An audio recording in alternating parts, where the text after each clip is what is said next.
hadisin alwalan abubakar. Abubakar ya fito ya yi alwala, kuma ya gama alwala ya shiga masallaci ya je tarar da jam'in manzon Allah sallallahu alaihi wasallama. Wannan wani falala ne. To bari mu kalli yanda hadisin ya zo. Wannan hadisin gashi fi fadli alhadisu fi fadli abi bakarin, hadisi da ke nuna falalan abubakar na biyu kenan da na ciro ko. Akabarana sa'id ibn ahmad ibn banna qala akhbarana abu nasr muhammad ibn muhammad zaini aw az-zainabi kai qala akhbarana abu bakr muhammad ibn umar ibn ali ibn warraq qala annana muhammad ibn sara at-tamak qala sana ja'far ibn muhammad at-tayalisi qala haddathana ali ibn daud ad-dimashqi am muhammad ibn zayyad am maimun wa huwa ibn mahran an al-musayyib ibn abd al-rahman an huzaifata ibn al-yamani, huzaifata ibn al-yamani babban sahabin na annabi. Qala salla bina rasulullahi sallallahu alaihi wasallam salatal fajr. Ya ce, wannan babban sahabin aka ce ya ce, an ce ya ce salla bina rasulullahi sallallahu alaihi wa alihi wasallam salatal fajr. Manzo Allah ya yi mana sallan asuba. falamman abin nan in fatala mina salati, da manzo Allah ya gama sallah, mana ya sallame daga sallah, ala sai ce aina siddiqu abubakar.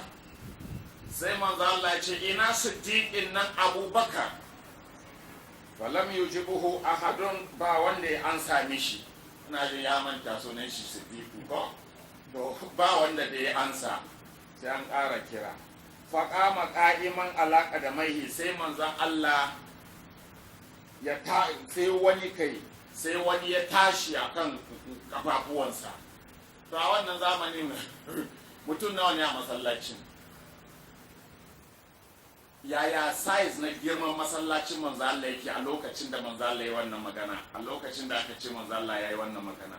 Da manzan Allah zai ce aina siddiqu abubakarin, ya zama bai ji ba wanda ya ji, sai wani ne ya ji, sai wanda ya ji ya tashi tsaye don a ji sosai. Faƙala sai ce aina siddiqu abubakar, shi ma ya taya annabi ko, ina siddiqu abubakar. Fa ajabahu min akhirus sufufi, sai abubakar ya ansa wannan kira daga can sahu na ƙarshe. Sai ce ya labbaika ya rasulallah. To ashe manzo Allah ne mai ƙara kiran ko, to shikenan dai ya dai ansa. Sai ce ya labbaika ya rasulallah.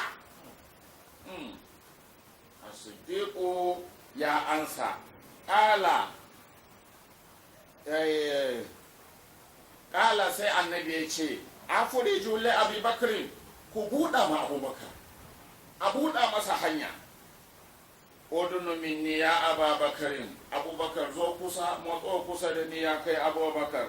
Fadana abubakarin minan nabi sallallahu alaihi wa sallam, sai abubakar ya matso kusa da manzan Allah.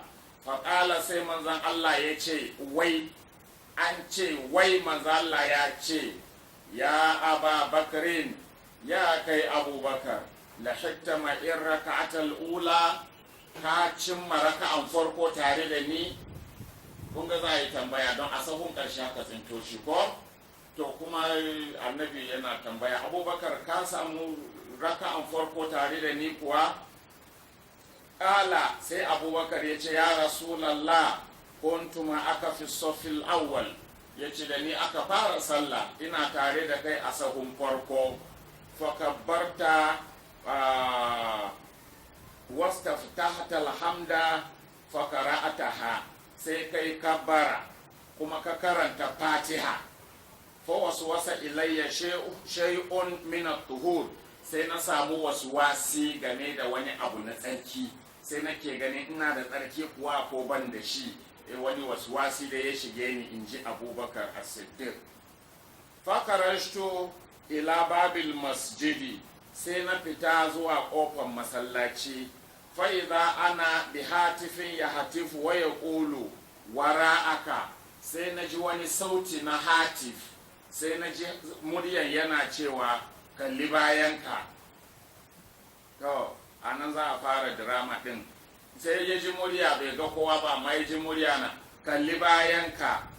Faltafattu fa'iza bi qadasin min zahabin mamlu'an ma'an, yace da na juya sai na ga ƙwaryan ruwa na zinari, ga ƙwaryan ruwa na zinari yana cike da ruwa. To kafin mu wuce dai malaman fikihu kar ku manta kun ce alwala da butan zinari haramun ne. Da Abubakari sai ku yi mishi hukunci. To yana juyawa sai shi butan zinari ya gani yana cike da ruwa, abu ya minan laban, ruwan ya fi madara fari. Ruwan da ke cikin butan zinari ko kuma yana da taushi fiye da kumfan teku. Sannan kuma sai aka ɗora hankaci kyalle na share jiki aka ɗora akan butan. Ya ne ma? To hankacif ɗin kyallen ahadar kore ne, makutubun alaihi la ilaha illallah muhammadun rasulullah Abubakar as-Siddiq, an rubuta shi. Kun ga dai wannan kyallen daga sama aka saukar da shi ko don shi ma ya ce ba kowa a gurin, hatifi ya ji murya ya ji kawai. Kalli bayanka, da ya juya sai ga ƙwaryan ruwa na zinari, ruwa ciki fari ƙal, ga kyalle an ɗora a kai, a kyalle an rubuta la ilaha illallah muhammadun rasulullah Abubakar as-Siddiq a kan kyalle, koren kyalle. Yana ba annabi labari ne yanzu, fa ba ku manta ba ko yana ba annabi labari, saboda annabi ya ga Abubakar Siddiq a sahun baya yake tamban shi, ka samu rakan farko da ni kuwa shine yake ba shi wannan labari. Fa akastul mindila fa wada'tuhu ala mankibi, yace sai na dauki wannan kyallen sai na dora akan kafada na. Fata wada'tu lis salati wa asbabtu al-wudu'a, sai nayi alwala na sallah. Kar ku manta kafin ma ya fito fa annabi ya gama karatun Fatiha. Ko kafin ya fara waswasi shakka, ya fara shakka ya fito.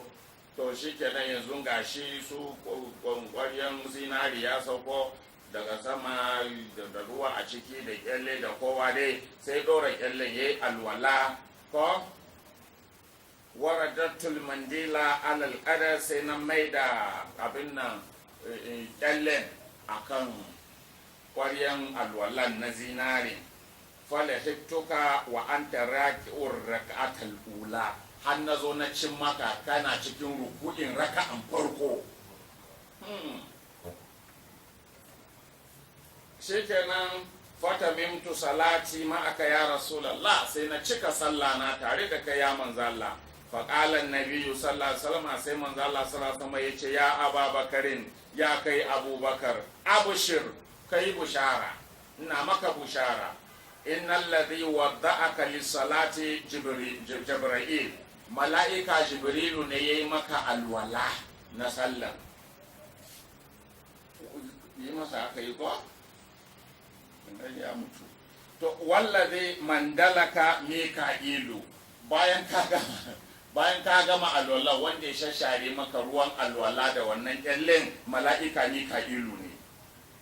Wallazi amsaka rakabati hatta lahiktar ruku'a Israfilu, wanda ya zo riƙe goyoyi na ya hana ni tashi a daga ruku'i haka zo ka cin masallan, mala'ika Israfilu ne, shi ya riƙe min gwiwa. Kuma bayanin da muke yi, wato manzo Allah ya yi ta kokarin ya tashi ya kasa, an riƙe mishi gwiwa, kuma Israfilu ne riƙe gwiwa saboda Abubakar bai gama alwala ba. Manya, wannan fa shine bayanin da muke yanzu ga dukkan mai hankali Abubakar bai ki manzo Allah ba a wannan karatun. Mala'ika ya zo ya rike ma annabi gwiwa ya hana shi tashi saboda Abubakar na alwala. To shi kenan dai Israfilu ne rike min gwiwa. Yanzu saboda Allah rashin ladabin mala'ika Israfilu har ya kai ya zo ya rike ma annabi gwiwa ya kasa tashi. Mala'ika ne zai ma annabi wannan rashin ladabin. Yanda su Abubakar da Umar suke ma annabi rashin kunya, mala'iku za su yarda su yi masa haka. Kun ga dai karatun. Ta malamai za su fara magana kan wannan hadisi. Ibn Jawzi ya ce hada hadisun mawdu'un bila shakkin. Yace wannan hadisi kirkira ne ba ko shakka. An to malaman jiya fa suke magana. Kuma kaga tun da malam Sani kai babban malami ne, babban shehi, kuma na faɗa ɗazu na ce in malaman Najeriya 100 ne in aka yi sahuwa sahun gaba kake, don kai ba ƙaramin malami ba ne a duniya ma. To ya kamata kuma a same ka da adalci. Kuma in kana da adalci kenan ni ba ni da laifi yanzu. Malaman nan da ke rusa hadisan nan su za ka yi faɗa da su. Kuma ka ce malaman jiya sun fi na yau. Kuma kai na yau ne tun da sun fi ka. Dole ka yadda da rusa hadisi nan da suke yi. To, sun ce haza hadisu mawdu'un, kaga malam da bai da dama ya ce su Ibn Jawzi da sauran malaman nan su Sayyuti da ke rusa hadisan nan ba dama ya ce bai yadda ba tunda malaman jiya ne. Shi kuma na yau ne kuma ya ce malaman jiya sun fi na yau. Kaga dole yadda sun fi shi sai ya nade bakin shi da rawani ya yi gum. Wannan shi ne gaskiya, amma in zai ce ba haka ba ne kaga ya warware maganin shi. Allah sarki ni wanda masu ke tarawa so ne abin tausayi sai su yi ta ihu su ba su a lissafi. Allah ya ganar da su. Wannan hadisi mawdu'un ne bila shakkin, babu ko shakka. Wal muttahimu bihi Muhammad ibn Zayyad, kuma wanda ake tuhuma da kirkiro hadisin nan shine Muhammad ibn Zayyad. Qala Ahmad ibn Hanbali, to shi ma naji kai na shakaran jiya ne ma wannan. Ko Ahmad ibn Hanbali, kun gani almajiran tabi'ai ne ko sahabbai khairul quruni nan da ya faɗa to ga sunan. Ahmad ibn Hanbali ya ce huwa kazzabun kabisun, ya ce makaryaci ne kuma ƙazami ne, alade ne shi, ya zaɓul hadisa sana'an shi ƙirƙiro hadisi wanda ya kawo wannan hadisin.